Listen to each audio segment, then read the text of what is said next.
First of all, for those of you who don't know me, I'm Vince Poor. I'm the Dean of the School of Engineering here at Princeton. And I'd like to first of all welcome you to Princeton and welcome you to the Engineering School. And also, most particularly, welcome you to this regional meeting of the National Academy of Engineering on energy, environment, and climate. I'm just going to say a couple of very brief words, and then I'm going to turn the podium over to Chuck Vest, who is the president of the NAE, former president of MIT, and one of the most eminent of American engineers.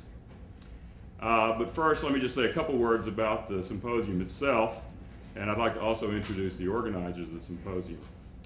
You know, energy, environment, and climate, of course, present some of the most important technological issues facing society today. And this symposium is going to expose many of those issues. We have speakers from many sides of the academy and from industry who are leading experts in the field. I'm really looking forward to hearing what they have to say. I won't say much more about the subject matter because, of course, I'm no expert in this area.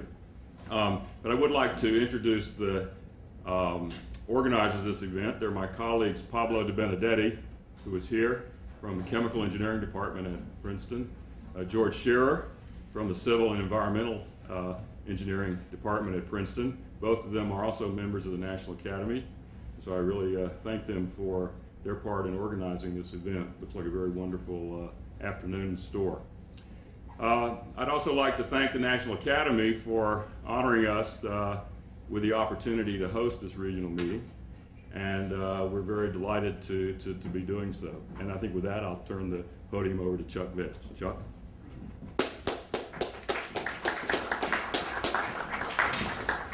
Thank you very much, Vince, and thank you for hosting our meeting and the seminar today. I know everyone is here to learn about energy and sustainability and such important matters and not to hear from me, so I'll be extremely brief. But I am supposed to explain what the National Academy of Engineering is. I did this not too long ago to a group of middle school and high school kids, and one of them said, "Oh, it's sort of a geek hall of fame." So maybe I should just sit down with that. But seriously, the National Academy of Engineering is currently a group of about 2,000 of the most accomplished engineers from industry, from academia, and from government in the United States, and also a contingent of foreign associates who have reached that same level of accomplishment in other nations. Our role is really threefold. One is, it is indeed an honorific organization that attempts to select and publicly recognize for their accomplishments some of the greatest engineers in our nation from various fields of endeavor. Second, as part of our mission, we try to do a better job of explaining to the public what engineering is and what it is all about and why it is important to our future. One of the major mechanisms for doing that is the awarding of several very major international prizes.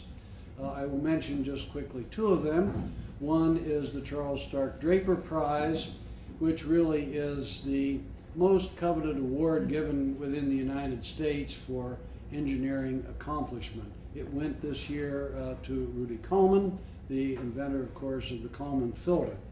Second prize I would mention that, like the Draper Prize, is a $500,000 award, is the Bernie Gordon Prize in Education of Engineering Leaders, which recognizes innovative engineering education programs around the world, around the country in that case, that do an outstanding job of trying to train and educate engineering leaders for tomorrow. And then finally, and it is the part of our mission on which we spend the vast majority of our time and effort, we are in essence the world's most amazing think tank about technological issues. Our role, literally chartered by Congress, is to provide independent and objective advice to our federal government on matters having to do with technology.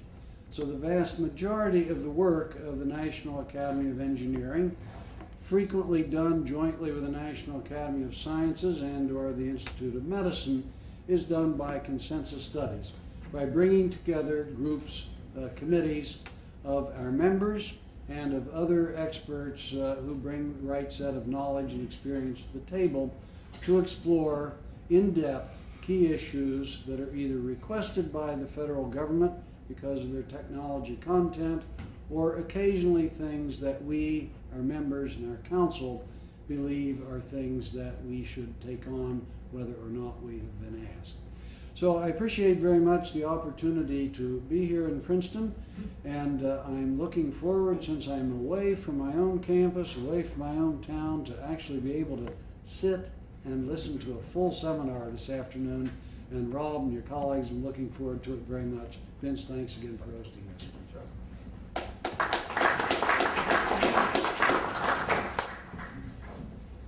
Good afternoon, I'm George Scherer, and I have the pleasure of introducing the first three of our excellent collection of speakers today. The first of whom will be Rob Socolow, who's a professor in our Department of Mechanical and Aerospace Engineering. Rob is a physicist by training, but he's overcome that and become an engineer who's focusing his research now on the global carbon management problem and hydrogen economy, and he's going to speak to us today about living in a greenhouse with the help of stabilization wedges. Thank you. Thank you. And it's a great honor to be part of this program and even to be the lead-off speaker, get on base, get us going. I put into the title, A Talk for Researchers and Teachers, because one of the messages is that almost everything I'm going to say is accessible to a high school student in a 11th grade class or something, and we really should be moving much of this material into the curriculum. This is basically scoping the problem of climate change and the responses necessary for them. What are the magnitudes? Let's get a feel for the relationship between effort and risk and questions of that kind. Let me begin, though, by an advertisement for a National Academy of Engineering product. Many of you know that the NAE just completed about a 2-year exercise to create a list. The list had in the end 14 items of grand challenges for engineering looking forward into this century. And I was one of the members of the committee that drew up this list. It was quite an interesting exercise. And it's 7 years after an exercise to look back to the 20th century and identify the most important engineering inventions. The electricity came out first and automobile second. Now they voted on an ordered list. We didn't want to vote. But I thought one thing I would tell you was the structure of our answers. After a long time, we needed a structure. We didn't just want a set of items, beads. So we said, look, the 4 problems are to make sure that we're living in a sustainable way, that we're not essentially eating our seed corn, fouling our nest, whatever. Sustainability. The second is we have to be healthy ourselves, and perhaps more healthy over time.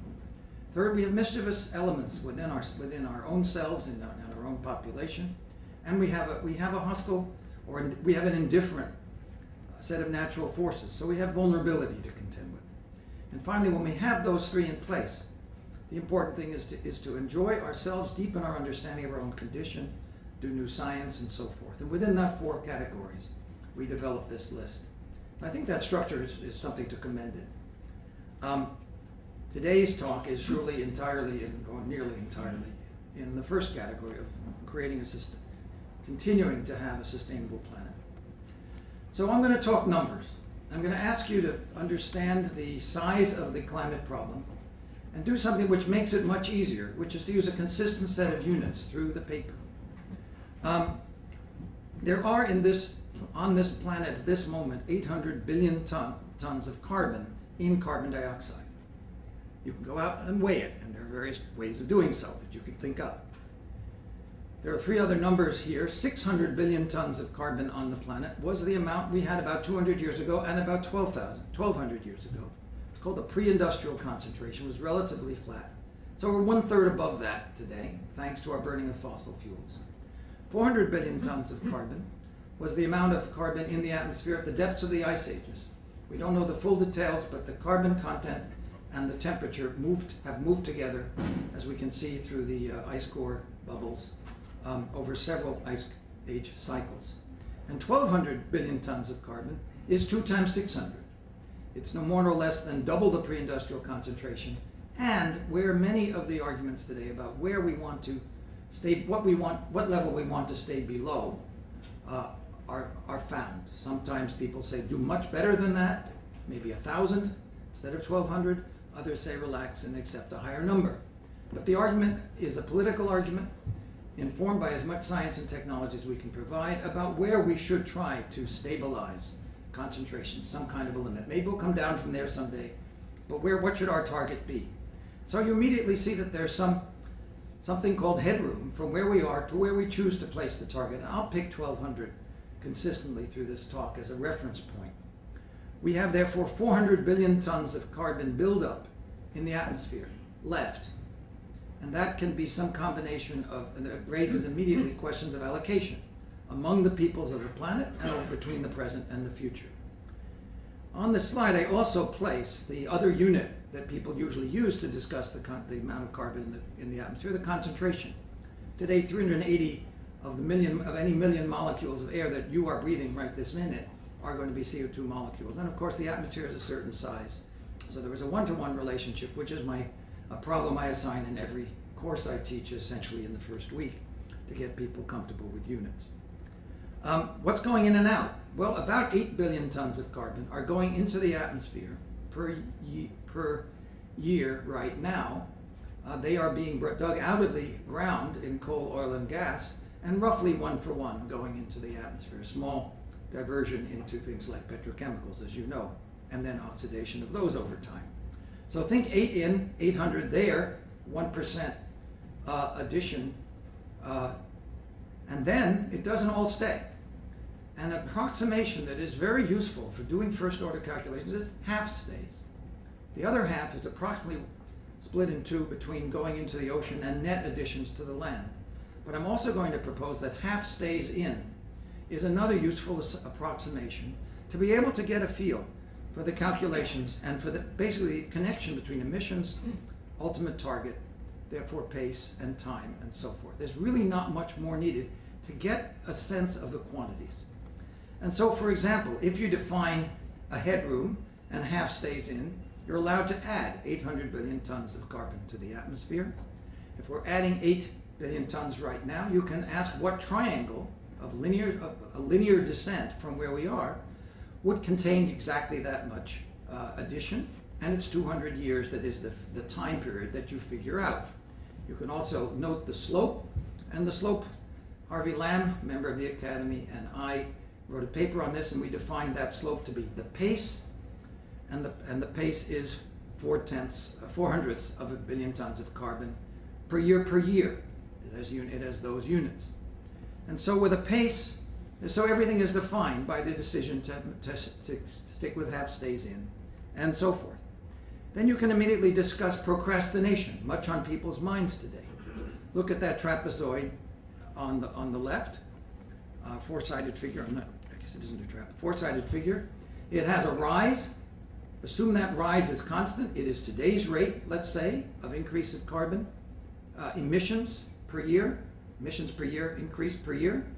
And then assume that at some point we turn on a dime and start down on what we're calling constant pace mitigation. From that simple formulation, you can immediately see that the trade-offs are there.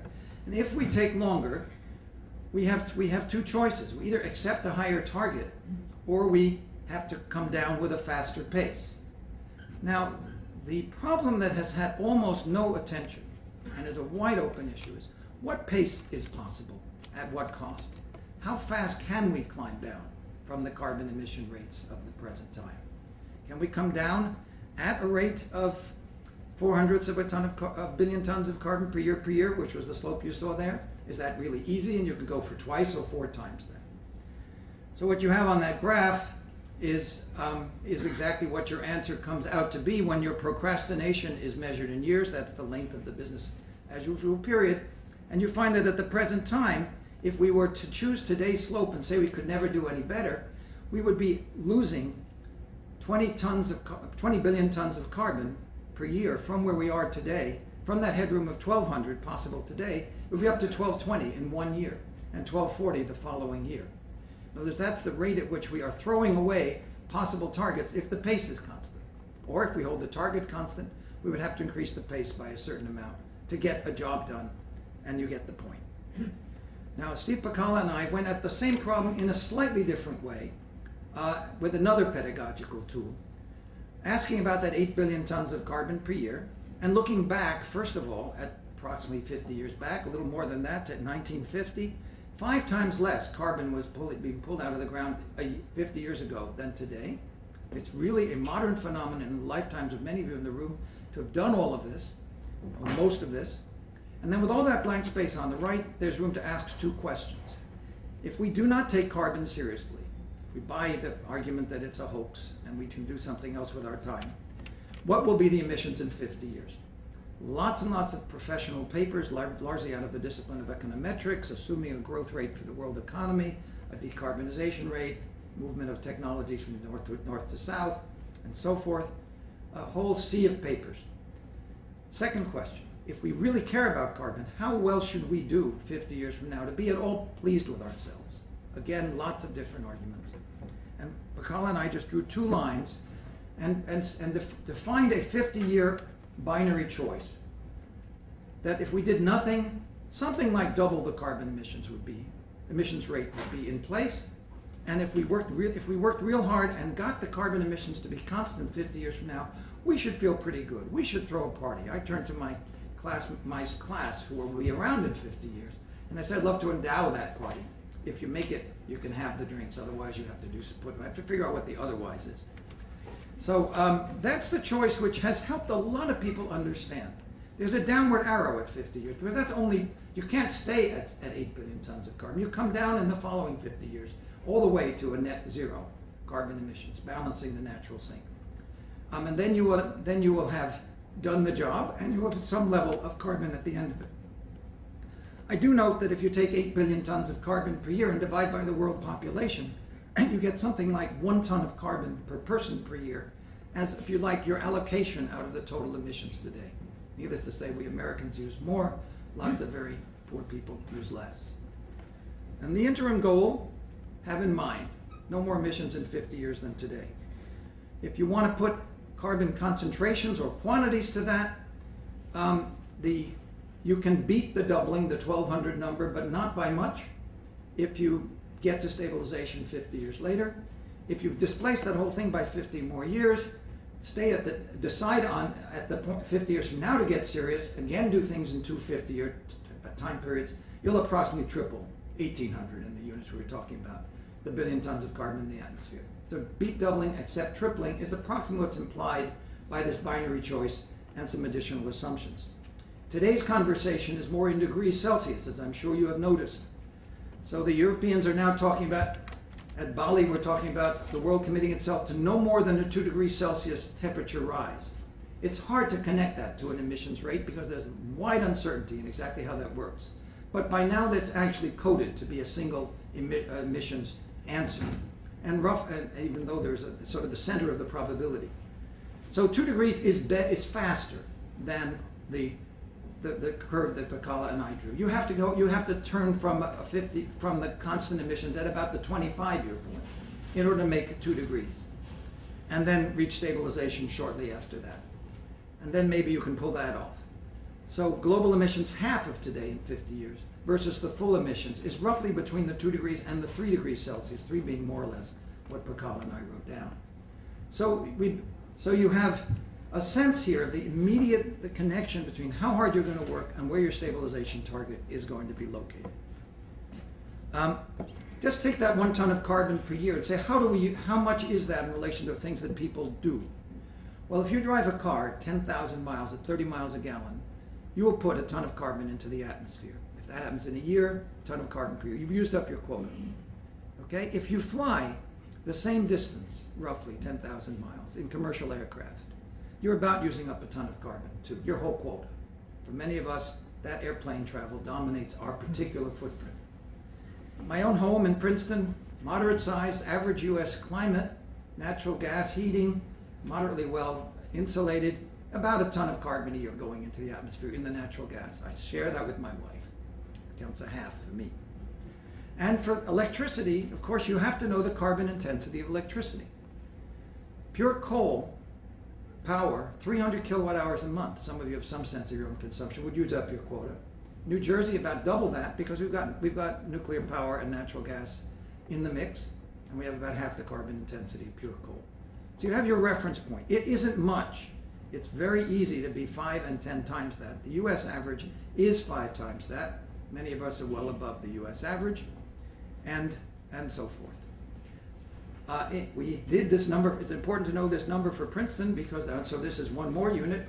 We get 3.5 of our quota, times our quota, just from the university lighting this room on a relatively well-lit day and doing other things that are more or less outrageous.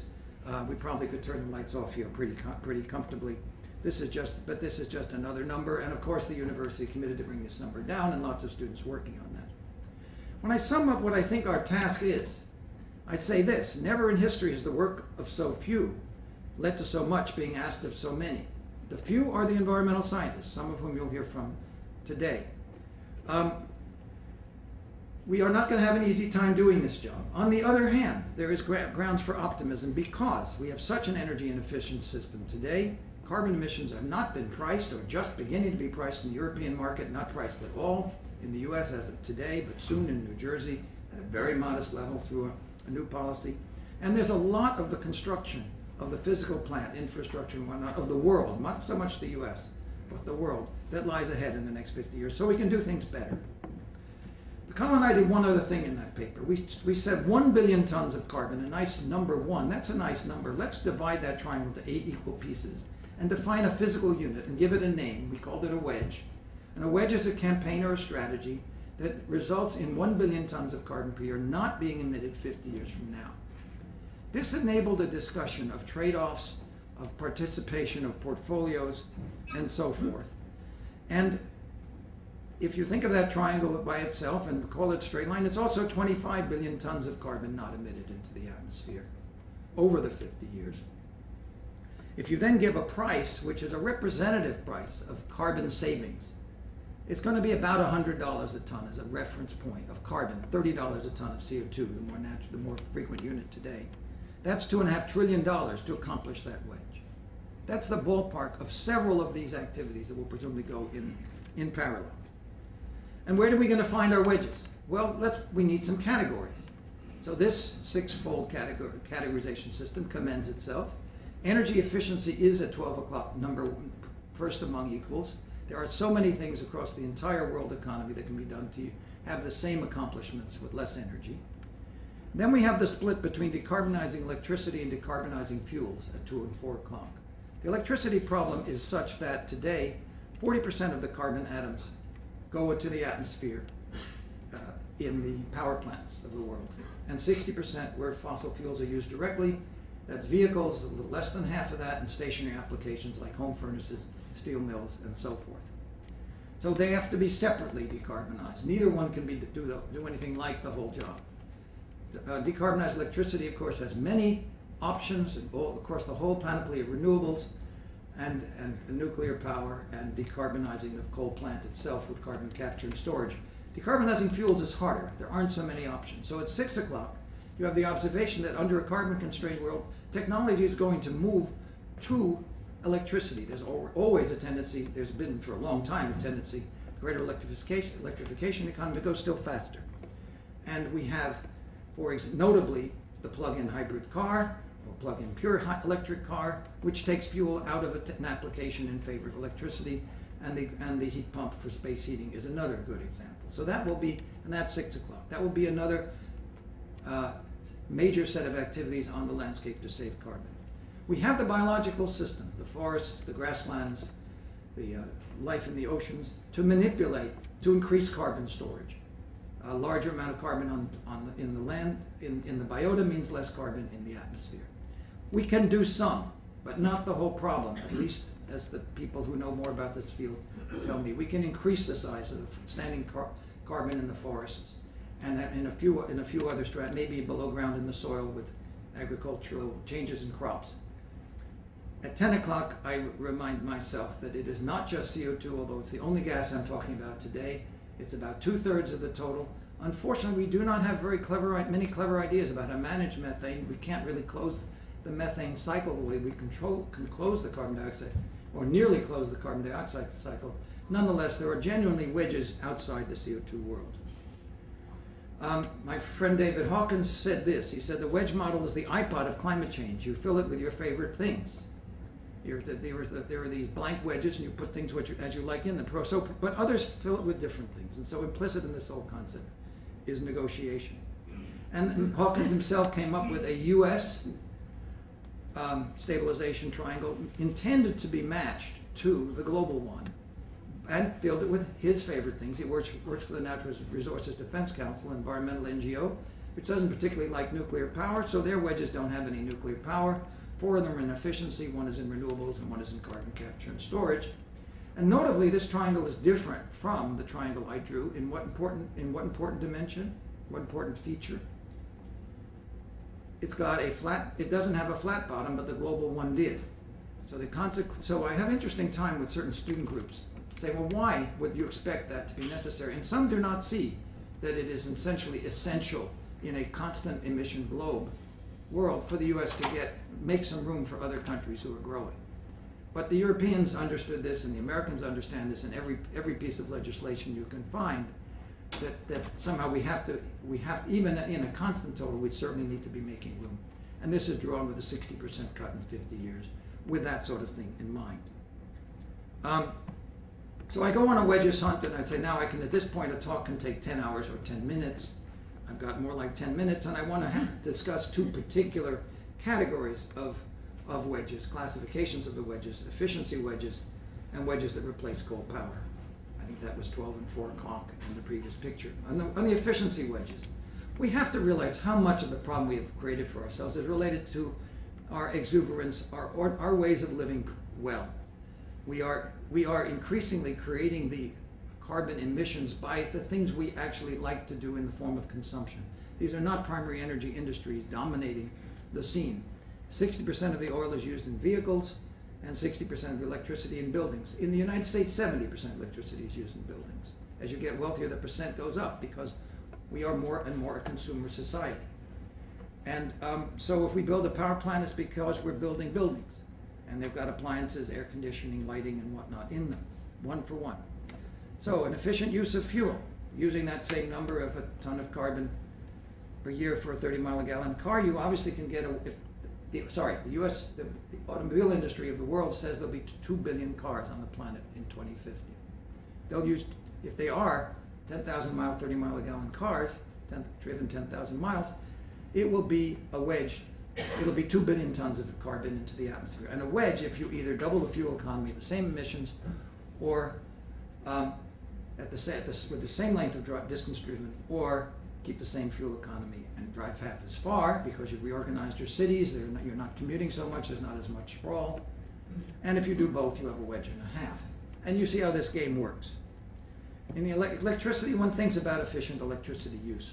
And one has 3 images there: the variable speed drive motor, possible only after achievements in solid state controls, lighting, which probably has a generation not far down the road beyond this compact fluorescent, and cogeneration. And I mentioned under cogeneration for this audience, comment I don't generally have an audience who can appreciate. I've left out the second law. There is temperature across so many of these applications. There's high temperature and low temperature, and you can break out all the energy flows of an economy using exergy analysis. And there's a group at Stanford which has just completed a large wall-sized flow chart of exergy for the entire world, where you can see where the losses are. And much of that work needs to be done. Here's a cogeneration plant. Obviously, it suggests co-locating demands for heat and demands for electricity. It's been known. Everything we're talking about here has been discussed for a very long time, cascading applications of heat and whatnot. As far as the construction of conventional coal plants, here's another number. 700,000 megawatt coal plants will put 1 billion tons of carbon into the atmosphere per year. 1,000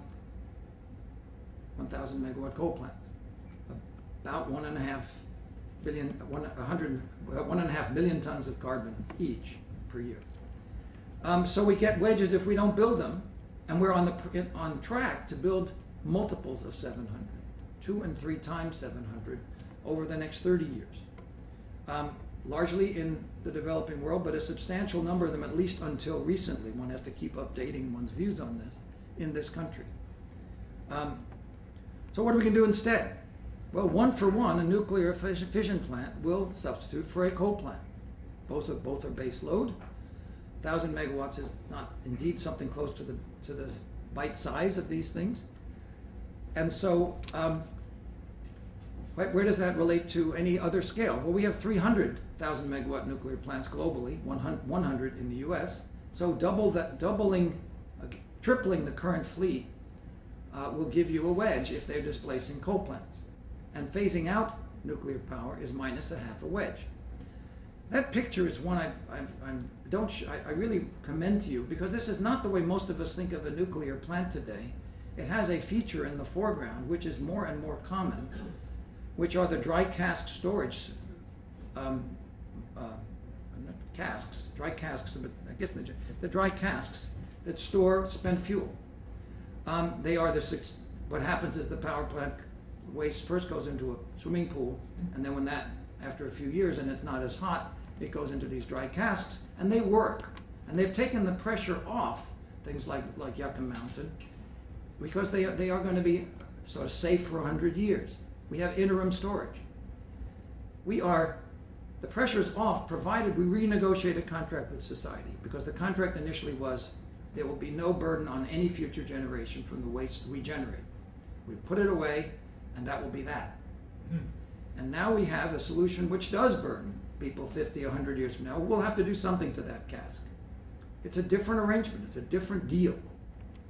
Are we going to renegotiate that deal? Can we renegotiate that deal?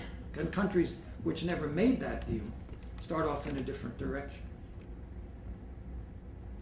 Wind is another substitute. Different because it has this intermittency factor roughly requiring our tripling that 700,000 megawatt plants and coming up with 2,000 megawatts of nameplate wind power. We are 4% of the way. Actually, I think we're 5% of the way. It's been growing 30% per year in recent times. And it looks like this: wind farms, certain distance apart, typically 10 blade diameters, eventually several rows, although I think this is a 1-row offshore situation. The technology is growing very quickly, and wedges of nuclear and wedges of renewables side by side are perfectly credible, all replacing the coal plants the coal industry does not want to be shut out from building. And so there is an option for them. And these are going to go head to head, and they're all in the same price range. How this gets sorted out is by no means clear, and it will be different in different parts of the world. Where you have a coal plant, the CO2 is going to the atmosphere. The atmosphere is our garbage pail. At additional expense, the CO2 can be sent somewhere else, notably below ground. And so what you have here is my way of saying that we know the technologies required to do this job. At the left is the Wabash, Indiana coal gasification plant, built with Department of Energy money, gasifies coal, has a gas turbine, then it's a combined cycle. It runs on oxygen, oxygen firing, and it producing power today, 10 years after it was built. On the right, you have a commercial plant of roughly the same vintage, late 1996. This platform in the North Sea off Norway, a couple of 100 kilometers, is separating CO2 from a natural gas that's coming out of the ground, and instead of venting it, putting it below ground into another formation called the Utsira Formation. It's doing that because Norway put a tax on its own industrial CO2 emissions, and the industry wanted to get away from that tax and chose this option as a cheaper thing to do. There's at this moment no place where electric power is being produced and CO2 is going below ground. This whole combination is on the verge of happening, but it isn't quite there. I note that once you have your gasification plant, you can make coal to liquids instead and deal with the petroleum shortage problem. And in that case, you also can capture very large quantities of CO2. And this country, I think, is on the verge of making a deal, no CO2, no coal to liquids without associated carbon capture and storage. It's a partnership that seems to have political legs, and it may mean that we have our first capture and storage projects that are associated with coal to liquids rather than electric power, something that would have been surprising a couple of years ago. Here's one of our NAE members, George Shearer, out in Wyoming, about to get a sample using a Schlumberger tool of cement deep down a well, and eventually pulls out the plug that's on the left from the outside of the well bore. Why is he doing this? Because we're trying to understand whether the wells themselves represent leakage pathways for CO2 injected below ground. George also led a group that did laboratory work on the right, where you see the CO2 eroding cement. I don't have time to get into that, but there's some in the annual report that's in the back corner there. So a future coal to power or coal to liquids plant will have a major area below ground dedicated to the CO2 that it produces. We probably shouldn't build any coal plants that don't look like this. And we aren't, until we're ready, we may not need to build any of them. And there's a question of how much land is there. There's a paper back there called Can We Bury Global Warming from Scientific American 2005, where that figure is located in lots of information. The other side of the coin is the existing coal plants. We have so many. We have 300 gigawatts in the United States and don't need much more. And yet the cost of going into existing coal plants is not cheap. And so the question is, at what point will we do that? And are there lower cost ways of going after that have been invented so far? But we have this conundrum that we have, if we really bring on efficiency, we're not going to need to build much more power in the country, and therefore we have to practice on, elsewhere in the world these will be needed, but not here. $100 a ton of carbon is a benchmark price. To keep, as I said before, it corresponds to $1.50 a standard cubic foot. You know there's a unit after unit that's different as you change your industries. Those of you who know the gas world know that it's about $7 or $8 wholesale today. $12 a barrel, well, we know it crossed 100 this last few days. $65 a ton of coal is double the cost of coal delivered to a power plant. So there's a very differential impact on coal, oil, and gas against coal and for gas, which is critical to understanding the policy arguments today. At the retail level, these are small effects, 25 cents a gallon, 2 cents a kilowatt hour for coal power and 1 cent a kilowatt hour for average power. Obviously, one of the things that all of us need to think about, and a major challenge for the engineering community, is to make sure if we do any of these things that are substitutes for power, we do them well, and every one of them can be done badly. And I myself think we're far too relaxed about the notion we just wave a wand and we'll have these great solutions that will come on instead of the carbon-intensive technology we have right now.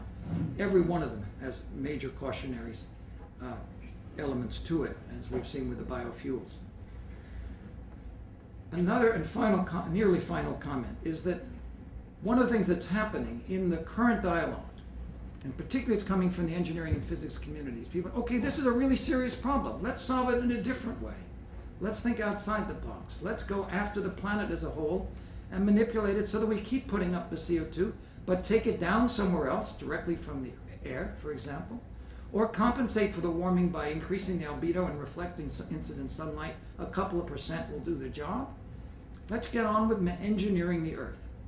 And we are really, this has come on so fast in the last couple of years that we are not going to be able to avoid dealing with it. And the technology community has got to discipline itself, as it does in so many other fields, to figure out what part of this we want, if any, how we engage the public so it is a democratic process and be prepared to have it rejected or certain forms of it rejected, how we divide the work internationally, and so forth. That picture is Mount Pinatubo. It put 10 million tons of sulfur into the air as SO2, and 6 months later the temperature was 0.5 degree. Something like that can be done. So my final slide. We're really talking about a new field, a new discipline. Maybe there'll be an engineering chapter, an engineering unit within NAE on the practice of prospicience. I've made up a word for this. Let me, before I read you any of those words, I'm now talking to 20-year-olds in a class, week after week. This happened a couple of hours ago in the same building. And they are hearing the expected view of what the next 50 years is going to look like. That's their lifetimes. And they're being asked to consider that future that's being laid out as, quote, business as usual, and alternatives. They're being asked, make sense of this 50-year period that is ahead of you. None of us had lectures like that. None of us were presented with a challenge of 50 years ahead. This is what's going to happen if you do nothing. This entire quantitative scenario-making view of ourselves is completely new. And so it doesn't have a name yet. In the past 50 years, what happened during my professional lifetime is we learned an enormous amount about ourselves looking backward, about the cosmology, about the solar system, about the geology of the ages, and then about biology and ecology and how we happen to work. But we have no such visualization of the job that we are actually embarking upon 50 years ahead, and distinguishing 50 versus 500 versus 5,000. We've scarcely begun to ask, what are we on this planet to do? What are our goals and what are our responsibilities? Imagine spending as much time on our collective destiny on Earth as we spend on our personal destiny in the afterlife. That is my last comment. I want to mention my collaborators, and I bold-faced 4 of them. Steve Socolow has joined the National Academy of Sciences this past year. At law, George Shura and Harvey Lamb are among the very wonderful group of people with whom Steve Socolow and I collaborate in the Carbon Mitigation Initiative. Thank you very much.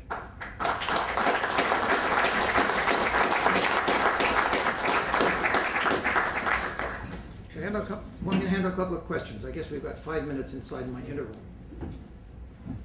Questions, anyone? Yes? Your reference to Mount Pinatubo in the Philippines is a very interesting one. Is any work being done in that area, in particular replacing the sulfur-based aerosols with something else that will prevent acid rain? And then, if we could put a thermostat on the Earth, what would we set it at? That is okay, so you've asked a technical question and a philosophical one. There is the sulfur dioxide. If we use sulfur dioxide as the particle we inject in the stratosphere, there's a lot that's not optimal about that. It interacts with the ozone layer. In particular, it does not add to a great deal more injection of sulfate than we do already. It's 2 additional on 50 million tons or something like that, because we've got a lot more emissions from conventional sulfur air pollution, which goes into the troposphere. So the addition to acid rain is a small effect, but there are other effects that are serious. And yes, someone like David Keith at the University of Calgary and others are asking multiple questions, like why put it in the stratosphere? Wouldn't it do better if we're even higher? And what can you use chemically instead of that? And there's a lot being done. Where we set the thermostat, if we decide, is a very provocative question, because who's we, and might we not agree? And so we have a host of questions. If we decide that we are the managers of the Earth, it is our Earth to take care of, what processes follow after that, so we don't end up fighting over the thermostat? Other questions? Sir? Your entire discussion is driven by the coupling between CO2 and temperature, which is based on projection of models, which have parameters. How solid do you think this evidence is going to be? How good will these projections be? Okay, so the question is, how well do we know the relationship between temperature and concentration? And the answer is we don't know it very well. And one of the things the IPCC deserves the Nobel Prize for, not as often mentioned as it should be, is how carefully they describe uncertainty, the state of scientific uncertainty. So that is the core of where our ignorance is buried. The number that is usually quoted is something called the climate sensitivity, the temperature rise that will be associated with a doubling of the carbon dioxide concentration up to 1,200 million tons of carbon. And the answer is 3 plus or minus 1.5 degrees Celsius. And then there's a fat tail at the upper end above 4.5 degrees Celsius. And so the reason we can't say better than that is we can't model clouds very well, and other aspects of the climate problem that leave us with this 3-to-1 uncertainty that has not shrunk over the last 30 years because the problems are so hard. So the best outcome with a doubling of CO2 is much more benign than the worst outcome. Where does that lead you? It leads you to a territory that doesn't faze anybody in the business world, for example. It's called risk management. There is some chance that we'll have some terrible outcomes. How much do you spend to deal with risk? Rob, stand up. I don't think people hear you. That brings up the issue of solving an equation requiring both sides of the equation to solve it. And so it seems like the cost of going from 2 degrees to 3 degrees, for example, or 4 degrees, there ought to be some curve for that cost. And then there ought to be some curve for the cost, that's the societal cost of the temperature rising. And there ought to be some other curve for the cost of getting there. And we ought to look for where they intersect. Even Nick Stern, the economist, refuses to draw basically either curve. And it seems like we need both curves to figure out where to go. Well, needing is not the same as getting there, and they both are incredibly daunting jobs to put any kind of real sense of what you've even got the right major terms. But what many people say in the risk management framework is if it costs a couple of % of GDP, and if the costs are in the range of a couple of % of GDP, and you get this off your back, why on earth not do it? Now, the Nick Stern has a factor of 5 difference between the costs and the benefits.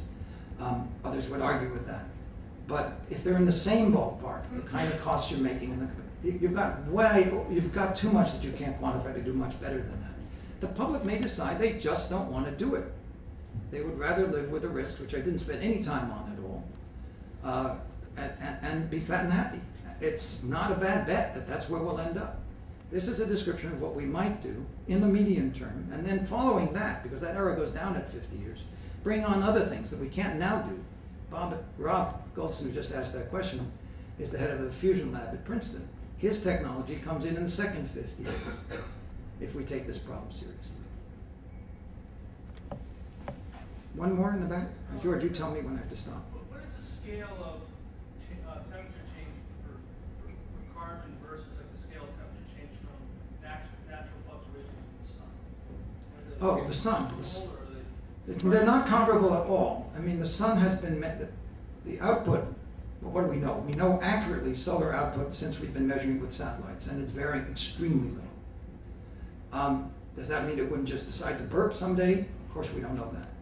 But did it in the past? Not, and no evidence that it did, except maybe small amounts that might be explaining something in the past.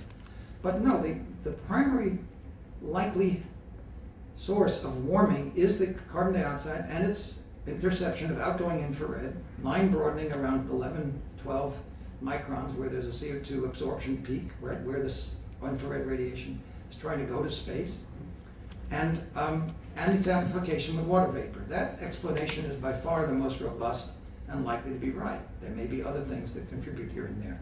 But that this is a natural phenomenon would surprise everybody, and would just mean that the Earth is even more unexplained than we thought it was. I think I should. Thanks, Rob.